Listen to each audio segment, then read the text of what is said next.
Oi, pessoal.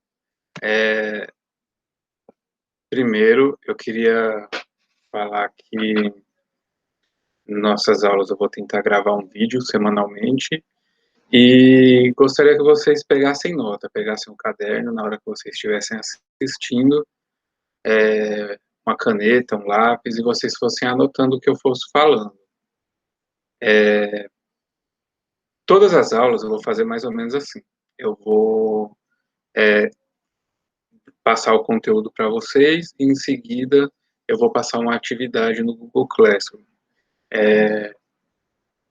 Essa semana eu vou falar um pouco sobre o Renascimento, o período do Renascimento e o Barroco, e vou falar um pouco sobre como que foi esses dois períodos e a, a relação que ele teve, o que tem de igual, o que tem de diferente durante esse período, e vou falar um pouco também sobre a arte no geral e a diferença entre a arte no Brasil e na Europa durante esse período. Por quê? Porque aqui no Brasil, o Brasil tinha acabado de ser descoberto por volta de 1500 e na Europa eles já estavam muito à frente da gente na questão de arte, eles estavam vivendo outro período. Então, assim, eu vou compartilhar aqui minha tela e vou começar a falar um pouco mais com vocês. Eu vou tentar gravar um vídeo sempre com no máximo 20 minutos, mas espero sempre fazer algo resumido para não ficar muito cansativo para vocês quando vocês forem assistir e estudar. Hoje eu vou começar falando um pouco com base nesse livro, explicando a arte brasileira, que é um livro da Lucélia Garcês e da Jo Oliveira. Esse livro ele fala um pouco dessa história da arte brasileira e um pouco de como a gente compreende essa arte.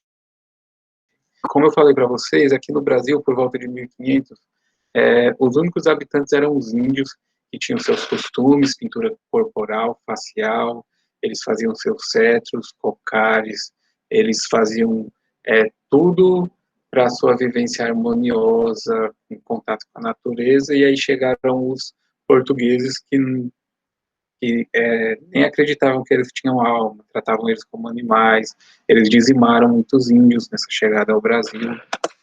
E aí, pessoal, indo um pouco para as construções, essa imagem que eu estou mostrando para vocês agora é da Igreja Cosme Damião, que foi a primeira igreja construída no Brasil que ainda está em pé. Ela fica em Igaraçu, do Pernambuco. E aí eu vou falar um pouquinho sobre os elementos arquitetônicos dessa construção.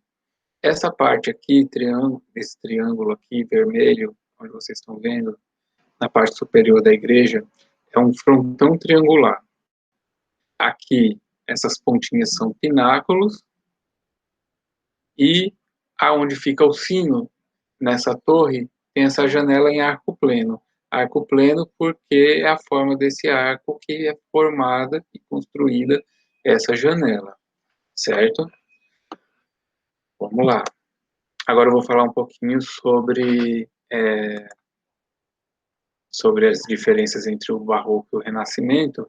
O Renascimento ele aconteceu por volta de 1500, que foi essa época do descobrimento do Brasil, e uma das características principais desse período foi a razão, o pensamento, a lógica, e assim, as pessoas nesse período na Europa estavam dando muito valor para isso, porque eles tinham vivido um período de pandemia, um período em que eles viveram a peste negra no final da Idade Média.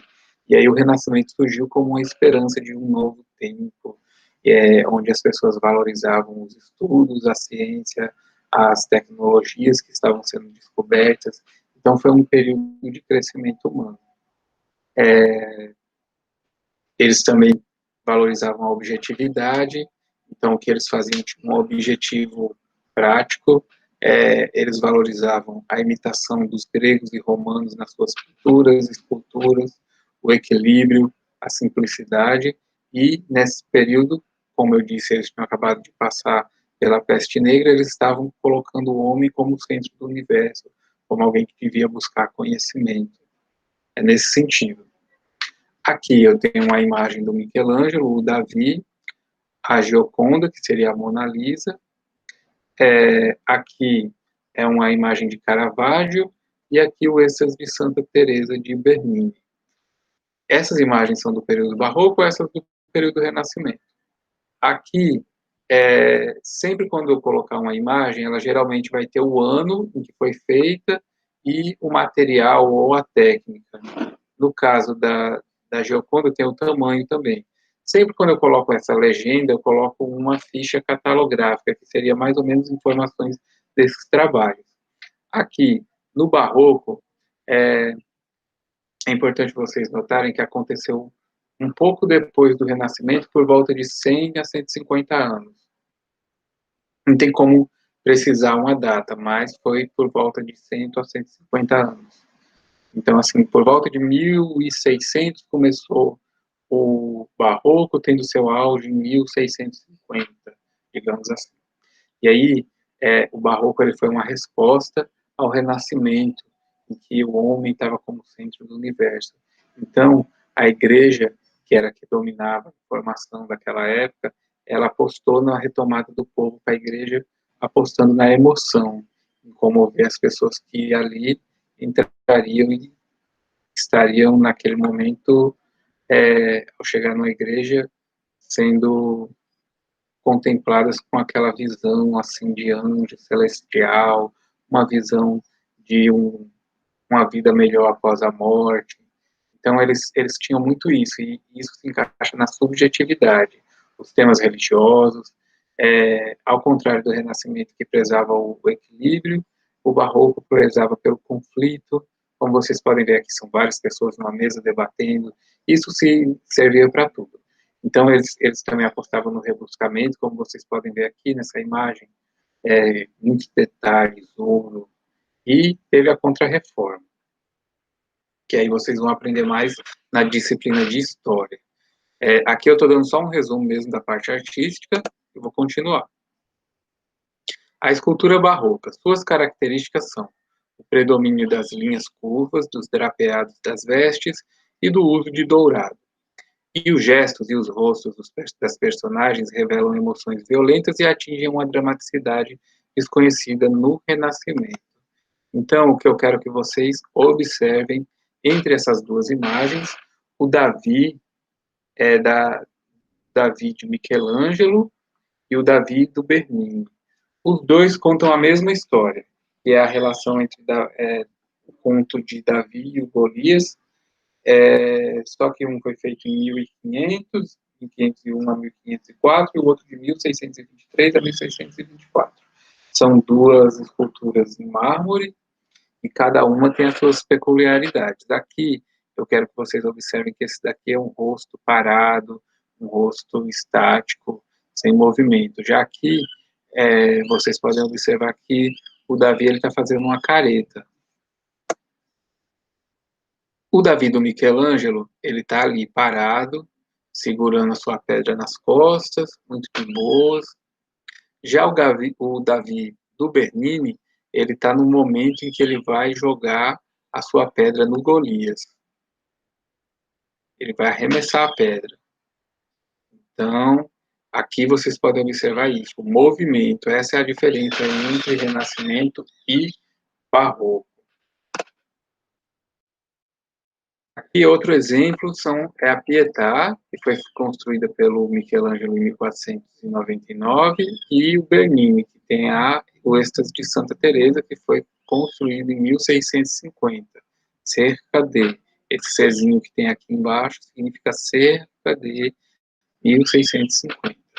E aí você vai ver aqui o rosto da Pietà e do êxtase de Santa Teresa. Na Pietà vocês podem ver que é um rosto estático, um rosto parado, e a de Santa Teresa é um rosto com movimento. E aqui vocês podem ver o que? Os drapeados. Esses amassados na roupa se chamam drapeados. Lembrem disso. Aqui é uma imagem, uma pintura feita pelo Leonardo da Vinci, que é a Última Ceia, de 1495 a 1498. Ele levou 3 anos para pintar essa pintura. Então, aqui vocês podem ver que esse daqui é o esquema de perspectiva da Última Santa Ceia. Tudo nessa pintura, parte da cabeça de Jesus. Aqui é a metade, que fica na cabeça de Jesus, e aqui, ó, são as linhas guia da pintura. Então, tudo converge na cabeça de Jesus. Então, assim, os dois lados, eles são bem parecidos, e aí é uma pintura que ela é simétrica. Aí, para quem não sabe o que é simetria, simetria seria mais ou menos isso aqui, ó. Aqui eu tenho metade de uma árvore de Natal, certo? Se eu abro esse papelzinho, o outro lado dele é igual, ó. Fica essa árvorezinha de Natal, certo? A mesma coisa com essa estrela, ó. Aqui é a metade e a outra metade. São dois lados iguais, então é simétrico. Deixa eu mostrar mais um exemplo aqui. Eu tenho essa metade aqui, que parece uma gota, se vocês olharem assim, mas na verdade isso daqui é um coração. Simétrico também, os dois lados são iguais, como se fosse um espelho. Então, isso, para vocês lembrarem também, a questão da simetria, que é uma das características do Renascimento. E no Renascimento, as pessoas ficavam como se elas... A visão do quadro é como se as pessoas estivessem de frente para ele. Sempre os artistas pintavam pensando na pessoa que estava olhando ali de frente para aquela cena. Então, aí é a visão do espaço na Renascença. A pessoa está sempre... Como o quadro é feito para aquela pessoa olhar como se estivesse de frente para aquele fato que acontece. Aqui é uma pintura do Jan van Eyck, que é o casal Arnolfini. É uma pintura que ela fica no National Gallery, em Londres, no Reino Unido. É do ano de 1434. E eles usaram o quê? A técnica de óleo sobre madeira de carvalho. Nessa época, eles estavam começando a fazer os testes com as primeiras tintas a óleo. Antes disso, as pinturas elas eram feitas à base de ovo. À base de ovo com pigmentos, que eram conhecidas como têmperas. Eu vou continuar aqui, falando um pouco sobre as características da pintura barroca. A composição dela é assimétrica. Ela não é igual dos dois lados. Geralmente ela está em diagonal, ela se revela no estilo grandioso, monumental, retorcido, substituindo a unidade geométrica e o equilíbrio da arte renascentista. Ou seja, o equilíbrio, que era uma coisa muito importante na arte renascentista, eles tiram, acentuando o contraste de claro e escuro, expressão de sentimentos, era um recurso que visava a intensificar a sensação de profundidade, realista, abrangendo todas as camadas sociais. Isso é importante vocês notarem. A Mona Lisa, você notadamente vê que é uma pessoa de uma classe social mais abastecida, mais privilegiada, mais, não sei, enfim. Aqui é uma Última Santa Ceia, só que foi pintada pelo Jacopo Tintoretto, de 1592 a 1594, como vocês podem ver, quase 1600, então aqui é outra perspectiva. Aqui é Jesus, é como se fosse aquela outra Santa Ceia do Da Vinci, só que a diferença é que a pessoa não está mais olhando daqui de frente. Você está de lado, você está tendo outra visão. Por isso que está tudo no diagonal aqui, ó. Toda a imagem, todo lugar, tudo é diferente. É tudo em diagonal, as pessoas estão em movimento, tem gente, mais pessoas. Nada é igual de um lado e do outro, então perde totalmente aquela simetria para ficar essa coisa assimétrica, diferente, retorcida. Vamos lá. E o claro e escuro também que é importante. Aqui vocês podem ver que o ponto não é mais na cabeça de Jesus. O ponto vem aqui no final do quadro, que seria mais ou menos aqui, ó. Nesse final do quadro que vem o ponto que liga tudo aqui. Vocês estão vendo?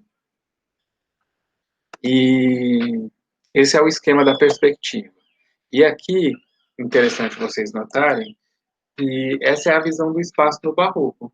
As coisas em diagonal, a pessoa não está mais no centro da tela olhando, você está de lado, você pode estar em qualquer lugar, não tem mais aquela preocupação com o espectador que vai olhar de frente ou lá de onde seja. Eles não estão preocupados com isso. Aqui é uma pintura que é bem interessante mostrar para vocês, que é uma pintura do Caravaggio, que mostra bem essa questão do claro e escuro. O melhor, o melhor que caracteriza a sua pintura, falando de Caravaggio, é o modo revolucionário como ele usa a luz. Ela não aparece como reflexo da luz solar, mas é criada intencionalmente pelo artista para dirigir a atenção ao observador. A obra destacada, que é essa obra que vocês veem aqui, o nome dela é Vocação de São Mateus. E aqui é o teto de uma igreja. Essas igrejas do período barroco, é importante vocês notar que elas parecem como se fosse uma entrada do céu. O Andrea Pozzo, quando ele fez essa pintura, ele fez uma perspectiva que causasse uma ilusão de que as paredes, as colunas, tudo na igreja continua indo para o teto. Ali é um chamado divino, uma coisa que se abre as portas do céu. Os anjos santos esperam e convidam os homens para a sua santidade. O nome dessa obra é A Glória de Santo Inácio. Vou continuar aqui. E essa é uma pintura clássica do período barroco, que é uma pintura chamada As Meninas, que é do Velázquez. Vocês podem observar aqui que aqui é como se o Velázquez estivesse pintando ele aqui na frente e se olhando de um espelho, que é como se ele estivesse olhando para nós e nós fôssemos esses espelhos, ou se ele estivesse pintando o rei e a rainha. Aqui é como se fosse um espelho, então seria como se essa visão que ele está tendo, ele está olhando para nós.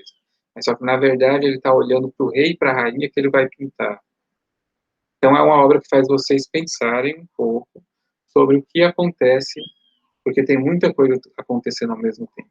Essa daqui é uma criada anã, com a sua filha e o cachorro.